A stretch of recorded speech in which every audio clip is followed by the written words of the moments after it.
Bonjour, donc je vais vous présenter le projet qui s'intitule « Conception robuste et multi-échelle des microstructures de matériaux », dont l'acronyme est Murmure. En fait, c'est l'acronyme du titre anglais, puisque c'est aussi un projet international, en collaboration avec l'UNSW Sydney et l'USC Los Angeles. Alors, en quoi consiste ce projet ? En fait, ça veut tirer parti des nouvelles techniques de fabrication, en particulier les impressions 3D en fabrication additive, qui permettent de réaliser des formes complexes, éventuellement à petite échelle, qu'on va appeler des microstructures. Donc vous avez sur la partie haute des transparents une image illustrant quelques microstructures possibles. Et puis surtout, on peut le faire à la demande, c'est-à-dire même dans une pièce mécanique, la microstructure peut être différente à un endroit ou à un autre, ce qui veut dire qu'on va pouvoir optimiser la pièce pour augmenter ses performances par ce biais-là. Alors c'est bien, mais on manque un peu encore d'outils pour la conception en particulier de ces pièces-là. Alors pourquoi ? Parce qu'à cause du caractère multi-échelle de ce problème-là, les coûts de calcul sont très très importants et les coûts de stockage aussi. On en parle moins souvent, mais c'est un problème aussi.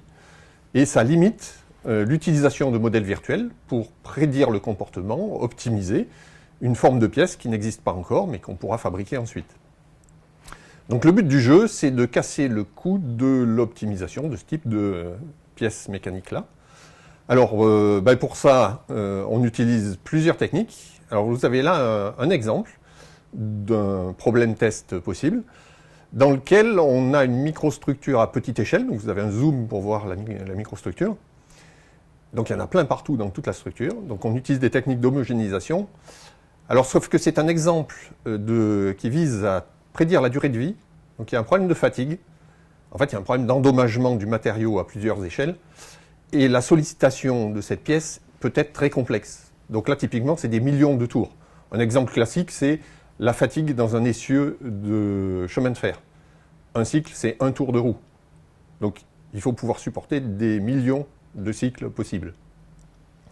Alors pour arriver à faire ça, on a développé des stratégies adaptées. Alors par exemple, on a couplé des stratégies d'homogénéisation espace-temps avec des techniques de saut de cycle pour arriver à simuler le comportement à grand nombre de cycles de ce type de structure-là.